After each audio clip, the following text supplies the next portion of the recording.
Bismillahirrahmanirrahim. Assalamu alaikum dear students. Welcome to the platform of Noor School and College Mansehra for online class of physics grade 12. Dear students, today we are going to discuss an important topic of radius of quantized orbit. ये जो concept है ये Bohr atomic model के बाद जो है radius और energy और स्पेक्ट्रल इमिशन का फार्मूला हमने करना है। तो इसमें ये पहला टॉपिक है कि रेडियस ऑफ क्वांटाइज्ड ऑर्बिट्स। देखें डियर स्टूडेंट्स, इससे पहले हमने जो बोहर का कंसेप्ट इस्तेमाल किया था उसमें हमने कुछ पोस्टुलेट्स इसके पढ़े थे।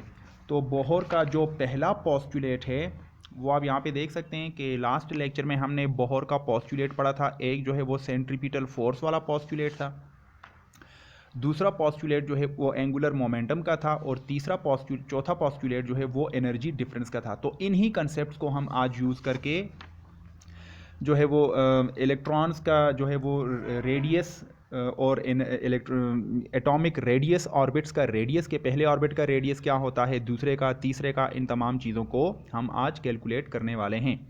ओके डियर स्टूडेंट्स, तो रेडियस ऑफ क्वांटाइज्ड ऑर्बिट्स को एक्सप्लेन करने से पहले हमने इन्हीं पोस्टुलेट्स की हेल्प लेनी है।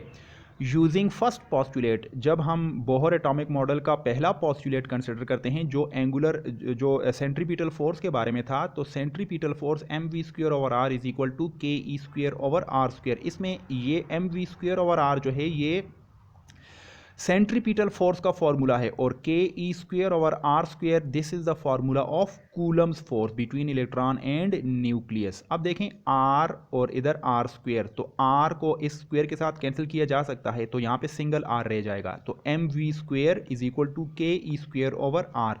आर को उधर ले जाएं, एम वी को इधर शिफ्ट करें, तो are is equal to k e square by m v square. चलें इसको कहें equation number 1।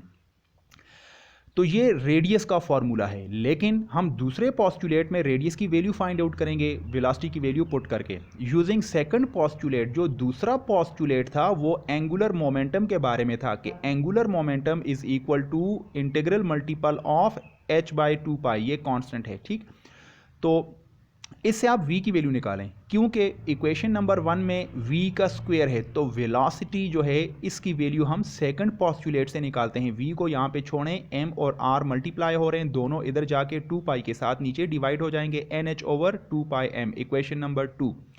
Now if we put the value of v from equation 2 in equation number 1, तो 1 में हमारे पास r is equal to k e square over m, और ये देखें के ई स्क्वेयर ओवर m, और ये एन एच ओवर 2 पाई M R whole square यहाँ से मैंने उठाया। ये v की वैल्यू है, फार्मूले में स्क्वेयर है तो इसके ऊपर स्क्वेयर। जब आप इसको सॉल्व करेंगे, इसका स्क्वायर n पे भी जाएगा, h पे भी जाएगा, ये 2 का 4 बन जाएगा, पाई स्क्वायर हो जाएगा, m स्क्वायर हो जाएगा, r स्क्वायर हो जाएगा, फिर r स्क्वायर को इधर शिफ्ट करेंगे। ठीक है, तो फिर वो एक लॉन्ग इसकी कैलकुलेशन है। जब हम इसको सॉल्व करते हैं, solving this relation we get, तो हमारे पास ये फॉर्म आ जाती है, r is equal to n square h square over 4 pi square k m e square. इसमें अगर आप गौर करें, h प्लांक कांस्टेंट ये भी कांस्टेंट है, 4 भी कांस्टेंट, पाई भी कांस्टेंट, ये coulomb constant 1 over 4 by epsilon not, तो ये भी कांस्टेंट है, मास ऑफ इलेक्ट्रॉन ये भी कांस्टेंट है, और इलेक्ट्रॉन का चार्ज वो भी कांस्टेंट है। तो ये तमाम चीज़ें जो ये इसको इनबॉक्स किया हुआ है, तो ये कांस्टेंट हैं, और जब इन कांस्टेंट की वैल्यू पुट करके आप सॉल्व करेंगे तो इस कांस्टेंट की वैल्यू आती है 0.53 मल्टीप्लाइड बाय 10 पावर -10 मीटर। तो इसको मैं इस पूरे कांस्टेंट की वैल्यू को यहाँ से मैं पुट कर सकता हूँ, तो मैं जनरली लिख सकता हूँ radius of any orbit, n कोई सा भी ऑर्बिट हो सकता है, फर्स्ट, सेकंड, थर्ड, फोर्थ, वो इक्वल होगा एन स्क्वेयर ये वाला, और ये जो पूरा कांस्टेंट है इसको मैं r1 कहता हूँ या ये वाला कांस्टेंट कहता हूँ। अब देखें इसको हम सॉल्व करेंगे। फॉर फर्स्ट ऑर्बिट, पहले ऑर्बिट में हम n is equal to 1 put करेंगे, और ये जो वैल्यू है कांस्टेंट, यानी जिसको मैंने r1 कहा, ये जो कांस्टेंट की वैल्यू है ये 0.53 टाइम्स 10 पावर -10 मीटर। जब n को 1 पुट करेंगे तो 1 का square multiplied by this value, तो r1 इज इक्वल टू 1 का स्क्वायर, क्योंकि फार्मूले में n का स्क्वायर है तो n की जगह पे 1 पुट करें, 1 का स्क्वायर, और r1 की वैल्यू ये वाला कांस्टेंट जिसको मैंने r1 कहा, ये चीज़। तो r1 जो है radius of the first orbit वो इतना हमारे पास आएगा। सिमिलरली फॉर सेकेंड ऑर्बिट, दूसरे ऑर्बिट में हम n is equal to 2 put करेंगे, तो यहाँ पे जब 2 पुट करेंगे 2 का स्क्वायर हो जाएगा 4, 2 स्क्वायर मल्टीप्लाइड बाय ये वाला कांस्टेंट। तो आप इसको सॉल्व करें, आप किसी भी रेडियस का जो है किसी भी रेडियस को आप फाइंड आउट कर सकते हैं। नंबर ऑफ ऑर्बिट आपको दिया जाए, आप इस फार्मूले में पुट करें। अगर फर्ज करें मैं कहता हूँ find out the radius of third orbit, तो n की जगह पे 3 आ जाएगा। मैं कहता हूँ find the radius of seventh orbit, तो n की जगह पे 7 आ जाएगा। 10 के लिए 10 आ जाएगा। ठीक, तो डियर स्टूडेंट्स ये तो रेडियस ऑफ क्वांटाइज्ड ऑर्बिट है, लेकिन आप लोगों के लिए मैं एक होमवर्क दे रहा हूँ कि ये जो हमने कैलकुलेशन की है इसको आपने सॉल्व करना है। इसको आप सॉल्व करें, इसको सॉल्व करके आप ये रिजल्ट निकालें। दिस इज योर होमवर्क कि ये हम इसको किस तरह सॉल्व करेंगे। देखिए मैं आपको हिंट दे देता हूँ, k e square by m multiplied by n h. पहले स्क्वायर को ओपन करें, एन का स्क्वायर एच का स्क्वायर, ये नीचे 4 pi square m square r square. अब डिवाइड के नीचे डिवाइड हो तो ये नीचे वाली टर्म्स ऊपर चली जाएंगी। ठीक है, तो इधर आर का स्क्वायर है, जब वो ऊपर जाएगा तो फिर दोनों तरफ से आर कैंसिल होगा, एक आर रह जाएगा। फिर आप उसको क्रॉस मल्टीप्लाई डिवाइड करें तो ये रिजल्ट आपके पास आ जाएगा। ठीक है, this is your homework. Okay dear students, if you want to take the snapshot please take it. Okay, this was the radius of the quantized orbit. Now we move to the next slide of energy. Energy का जहाँ तक concept है तो हम जानते हैं कि electron जो है उस पर नेगेटिव चार्ज होता है, प्रोटॉन पर पॉजिटिव, यानी न्यूक्लियस पर पॉजिटिव। तो दोनों के बीच में अट्रैक्शन होती है। ड्यू टू दिस अट्रैक्शन उस इलेक्ट्रॉन के पास जो है वो कुछ एनर्जी होती है। तो हम उसी एनर्जी को किसी भी क्वांटाइज्ड ऑर्बिट के लिए एनर्जी का एक जनरल फार्मूला डिराइव करने वाले हैं। देखें इसमें भी हम यूजिंग फर्स्ट पॉस्टुलेट, पहले पॉस्टुलेट को यूज करेंगे, m v square over r is equal to k e square over r square. R को दोनों साइड से कैंसिल करें, m v square is equal to k e square by r. अब इधर देखें लेफ्ट साइड पर m v square है, अगर इसको इसके साथ में 1/2 इधर मल्टीप्लाई करूं तो इक्वेशन की राइट साइड पर भी 1/2 को मल्टीप्लाई करना पड़ेगा। तो multiplying with 1/2 on both sides, तो ये मेरे पास क्या बन जाएगा, देखें half m v square, this is the kinetic energy. तो चूंकि इलेक्ट्रॉन जो है वो किसी भी न्यूक्लियस के बाहर अपने ऑर्बिट में इलेक्ट्रॉन रेस्ट पर तो नहीं होता, वो मूव कर रहा होता है। तो उसके मोशन की वजह से उसके पास काइनेटिक एनर्जी होती है, और डिस्टेंस की वजह से, जिसे हम रेडियस कहते हैं, डिस्टेंस की वजह से उसके पास पोटेंशियल एनर्जी होती है। तो टोटल एनर्जी इलेक्ट्रॉन की इन दोनों का सम होती है।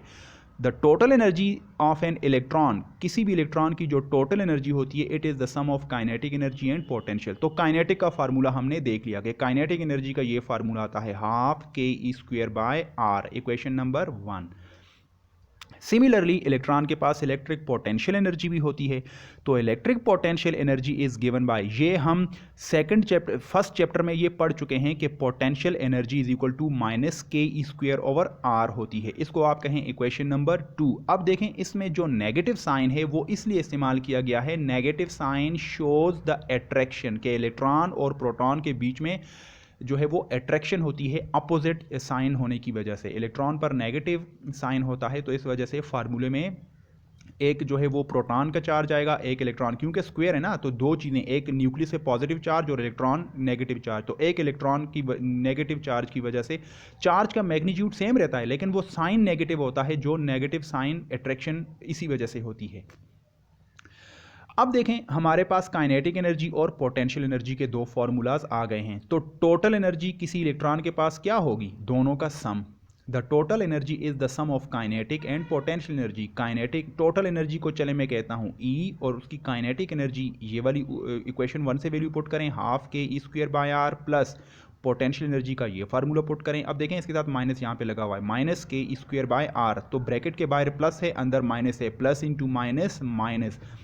जब आप इसको सॉल्व करें, positive half k e square by are minus k e square by are, तो ये -1/2 के ई स्क्वेयर बाय आर हो जाएगा।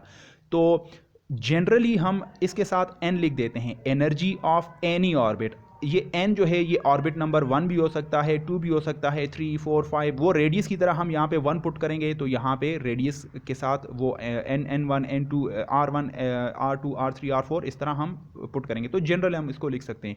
Okay, this is equation number 3। Now put the value of r n, हमने पिछले स्लाइड में जो आर एन की वैल्यू निकाली थी उसकी वैल्यू यहाँ पे पुट करें तो ई एन यानी energy of the nth orbit, कोई भी ऑर्बिट हो सकता है, first second third, is equal to -1/2। और इसको आपने सॉल्व करना है। ये आप लोगों के लिए होमवर्क है डियर स्टूडेंट्स, ये जो है ये आप लोगों के लिए होमवर्क है कि आप इसकी वैल्यू फाइंड आउट करें, इसको सॉल्व करके आप इसकी वैल्यू निकालें, एनर्जी की वैल्यू आएगी। क्योंकि जिस वक्त आप आर की वैल्यू लास्ट स्लाइड से जो रेडियस की वैल्यू है वो पुट करेंगे, इसको सॉल्व करेंगे तो आपके पास ये फॉर्म आनी चाहिए। This is your homework. Put the value of Rn, we get the final result. Energy of any orbit is equal to -2 pi square e power 4 k square m divided by h into 1 by n square। देखें n square इसमें भी आ रहा है। अब देखें ये जो आपको सर्कल नज़र आ रहा है ये भी सारे का सारा एक कांस्टेंट है, 2 कांस्टेंट है, पाई कांस्टेंट है, इलेक्ट्रॉन का चार्ज कांस्टेंट है, ये coulomb constant 1/4 pi epsilon not, और इलेक्ट्रॉन का मास भी कांस्टेंट है, ये तो प्लांक कांस्टेंट है। तो ये सारे के सारे कांस्टेंट है। जब आप इनकी वैल्यूज़ पुट करके इसको सॉल्व करें तो इसकी जो वैल्यू निकलती है वो 13.6 इलेक्ट्रॉन वोल्ट में निकलती है, या जाउल्स के अंदर वो 2.17 टाइम्स 10⁻18 जाउल्स आती है। तो मैंने दोनों वैल्यूज़ लिख दी हैं कि जाउल में अगर आप निकालें तो इतनी आएगी, अगर आप इलेक्ट्रॉन वोल्ट में निकालें तो इतनी आएगी। अब देखें इसको मैं जनरलाइज कर देता हूं। The general form of this equation is E N is equal to, ये मैंने इलेक्ट्रॉन वोल्ट की वैल्यू को यूज़ किया है, माइनस ये पूरी वैल्यू ये 13.6 है, -13.6 डिवाइडेड बाय एन स्क्वायर हो जाएगा इलेक्ट्रॉन वोल्ट में। ठीक है, अब देखें, अब फॉर एग्जाम्पल मैं कुछ ऑर्बिट्स के लिए इसकी एनर्जी फाइंड आउट करना चाहता हूं। For n is equal to 1 यानी पहला ऑर्बिट, तो n यहाँ पे 1 पुट करें तो n का स्क्वायर, तो -13.6 ओवर 1 का स्क्वायर हो जाएगा, तो वो इतनी ही आएगी, -13.6 इलेक्ट्रॉन वोल्ट। ये वो एनर्जी है जो पहले ऑर्बिट में इलेक्ट्रॉन की एनर्जी होती है, पहले ऑर्बिट की एनर्जी। दूसरे ऑर्बिट के लिए n is equal to 2 put करें तो E2 इज इक्वल टू -13.6, तो इसी तरह आ जाएगा, n की जगह पे आ जाएगा 2 और 2 का स्क्वायर 4 हो जाएगा, -13.6 बाई 4। अगर आप इसको सॉल्व करें तो -13.4 इलेक्ट्रॉन वोल्ट। इसी तरीके से n is equal to 3 third orbit के लिए आप इसकी एनर्जी फाइंड आउट करें तो n is equal to 3 put करें, थर्ड ऑर्बिट के लिए E3 हो जाएगा, ये E3 -13.6 डिवाइडेड बाय, यहाँ पे देखें n स्क्वायर होता है फार्मूले में, तो n की जगह पे 3 पुट करें, 3 का स्क्वायर और 3 का स्क्वायर 9, तो -13.6 को 9 से जब डिवाइड करें तो -1.5 इलेक्ट्रॉन वोल्ट। डियर स्टूडेंट्स, इसमें देखें एक बात का ख्याल रखें, पहला जो ऑर्बिट होता है उसकी एनर्जी -13.6 EV यानी इलेक्ट्रॉन वोल्ट है, दूसरे की एनर्जी -3.4 इलेक्ट्रॉन वोल्ट है, तीसरी की एनर्जी -1.5 इलेक्ट्रॉन वोल्ट है। जैसे जैसे हम नीचे वाले ऑर्बिट से ऊपर की तरफ जा रहे हैं हम तो कहते हैं कि एनर्जी इंक्रीज हो रही है, हालांकि इसमें देखें वैल्यू तो डिक्रीज हो रही है, 13.6 है, ये 3.4 है, ये 1.4, वैल्यू कम हो रही है। लेकिन नहीं, वैल्यू कम नहीं हो रही, वैल्यू एक्चुअली ज़्यादा हो रही है। क्या वजह है? वजह यह है कि आप इसको देखें, ये साइन नेगेटिव है, तो मुझे बताएं कि नेगेटिव 13.6 की वैल्यू ज़्यादा होती है या नेगेटिव 3.4 की? डेफिनेटली नेगेटिव 3.4, क्योंकि वैल्यू आप इस मैग्नीट्यूड को ना देखें, मैग्नीट्यूड ये तो 13.6 आपको नज़र आ रहा है, ये 3.4 नज़र आ रहा है, ये 1.5, लेकिन साथ माइनस को देखें, मैग्नीट्यूड अगर ज़्यादा हो उसका माइनस उसको उतना ही कम बना देता है। ठीक है, तो जिस वजह से हम नीचे से ऊपर वाले ऑर्बिट्स में जा रहे होते हैं तो असल में एनर्जी इंक्रीज हो रही होती है। तो ये चीज़ यहाँ पे लिखी हुई है, first orbit has less energy, पहले ऑर्बिट की सबसे कम एनर्जी होती है, ये वाली -13.6। सिर्फ 13.6 को ना देखें, साथ माइनस है ना, तो माइनस इसको सबसे कम एनर्जी बनाता है। एज वी गो अप, जैसा कि हम ऊपर वाले ऑर्बिट्स में जंप करके जा रहे होते हैं, द एनर्जी इंक्रीजेज। यहाँ पर तो आपको नज़र आ रहा है कि 13.6 से 3.4 हो चुका है, लेकिन वो नेगेटिव साइन की वजह से असल में एनर्जी इंक्रीज हो रही है। Energy increases to zero from negative, कि एनर्जी नेगेटिव होती है जिसकी वजह से हम निचले ऑर्बिट से ऊपर के ऑर्बिट्स में जंप करके जा रहे होते हैं, तो असल में एनर्जी इंक्रीज हो रही होती है। नेगेटिव से इंक्रीज का मतलब क्या है? हम किसको अप्रोच करेंगे? ज़ीरो को। देखें, अगर इसकी समझ नहीं आ रही, मैं आपको एक चीज़ यहाँ पे क्लियर कर देता हूँ। ये देखें, हम जब नंबर लाइंस की बात करते हैं, अगर ये ज़ीरो है तो दाएं तरफ सब के सब पॉजिटिव नंबर आते हैं और बाएं तरफ नेगेटिव नंबर आते हैं। अगर फ़र्ज़ करें आप यहाँ पे किसी नेगेटिव नंबर पे हैं, यहाँ पे जिस वक्त आप अपनी वैल्यू को इंक्रीज़ करेंगे तो आप यहाँ से जंप करके किस तरफ जाएंगे, पहले आप अप्रोच करेंगे ज़ीरो को, फिर ज़ीरो से पॉजिटिव की तरफ इंक्रीज़ करके जाएंगे। तो हम नेगेटिव वाली साइड पे हैं, ये एनर्जी सारी की सारी नेगेटिव हैं। तो पहले जब हम इलेक्ट्रॉन को एनर्जी देते हैं तो उसकी नेगेटिव एनर्जी कम होते एनर्जी इंक्रीज़ होते होते ज़ीरो को अप्रोच करती है। अब ज़ीरो जो है वो नेगेटिव के मुकाबले में ज़्यादा होता है, ठीक है। इस तरह देखें, this negative number is less than zero and zero is less than positive number. अब मेरी बात समझ रहे हैं?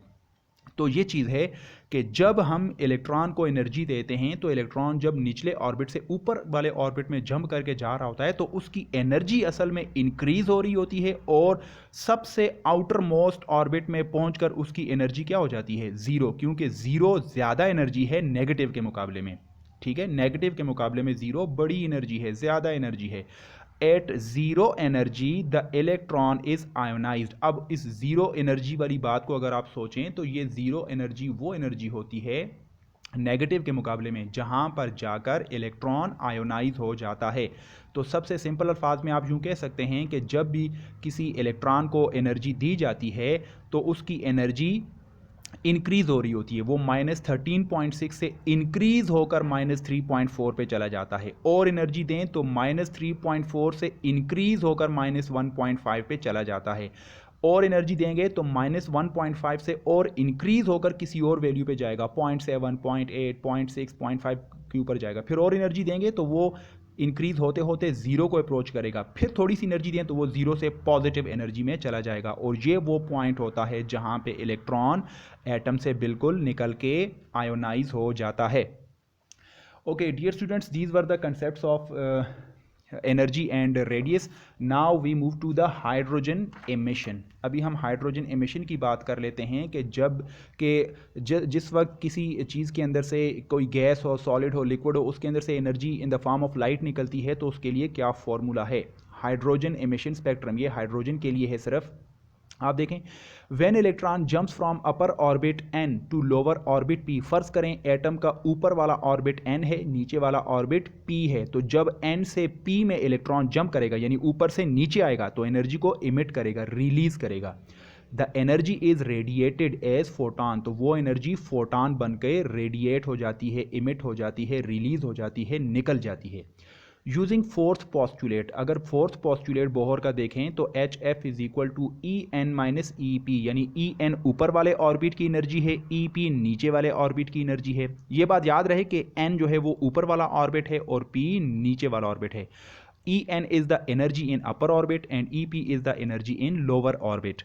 Using quantized energy formula for E N and E P. अभी पिछले स्लाइड में हमने जो एनर्जी का फार्मूला पढ़ा, H F is equal to E N को मैं लिख सकता हूं minus E naught over N square.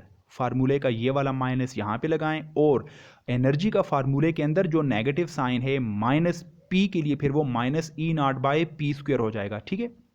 अब देखें इसके अंदर से अगर आप ये देखें डियर स्टूडेंट्स, इसमें अगर आप गौर करें तो ये देखें जो नेगेटिव साइन है, ये इस नेगेटिव साइन को ई नॉट के साथ मैं कॉमन ले सकता हूँ। देखें माइनस ई नॉट यहाँ पर भी है, माइनस ई नॉट यहाँ पर भी है, तो दोनों में से मैंने माइनस ई नॉट को जब कॉमन लिया तो अंदर रह जाएगा ब्रैकेट में 1/n स्क्वेयर और इधर रह जाएगा ये वाला माइनस 1/p स्क्वेयर, क्योंकि ये वाला माइनस ई नॉट के साथ बाहर ब्रैकेट के बाहर चला गया है। अब देखें ब्रैकेट के बाहर माइनस है तो माइनस से जब मैं इसको मल्टीप्लाई करूंगा तो 1/n स्क्वेयर नेगेटिव हो जाएगा और 1/p स्क्वेयर का माइनस इस माइनस की वजह से माइनस इंटू माइनस प्लस हो जाएगा। तो उस प्लस को पहले में लिख देता हूं और इस नेगेटिव को मैं बाद में लिख देता हूं। तो ये 1/p square over 1 minus 1/n square हो जाएगा। अब देखें जैसा कि हम जानते हैं कि f is equal to C by lambda, ये फार्मूला है वेव का कि वेव की जो स्पीड होती है फ्रीक्वेंसी टाइम्स वेव लेंथ, वो c के या वेलोसिटी के इक्वल होती है। तो f is equal to C by lambda, f की जगह पे c बाय लैम्डा पुट कर सकते हैं। We can write h f की जगह पे हो जाएगा h c by lambda, f की जगह पे c बाय लैम्डा आ जाएगा। E naught 1/p square minus 1/n square. अब ये देखें एच सी न्यूमरेटर में है, जब इक्वेशन की दूसरी साइड पर मैं ले जाऊंगा तो ई नॉट के नीचे ये दोनों आके डिवाइड हो जाएंगे, तो ई नॉट ओवर एच सी ये हमारे पास कांस्टेंट है और इसको रेडबर्ग कांस्टेंट कहा जाता है। तो 1 by lambda is equal to E naught over H C into 1 by P square minus 1 by N square. तो 1 by lambda is equal to, इसको रेडबर्ग कांस्टेंट कहते हैं और इसकी वैल्यू ये होती है 1.09 टाइम्स 10 पावर 7 पर मीटर। ठीक है, ये कांस्टेंट है।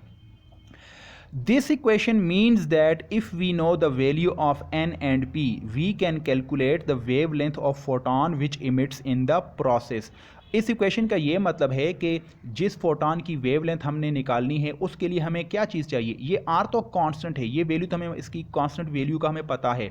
हमें लोअर ऑर्बिट और अपर ऑर्बिट चाहिए कि लोअर ऑर्बिट कौन सा है, अपर ऑर्बिट कौन सा है। फर्ज करें अपर ऑर्बिट 3 है, ऑर्बिट नंबर 3 से ऑर्बिट नंबर 2 में जंप करेगा तो यहाँ पे 3 का स्क्वायर लगेगा, यहाँ पे 2 का स्क्वायर।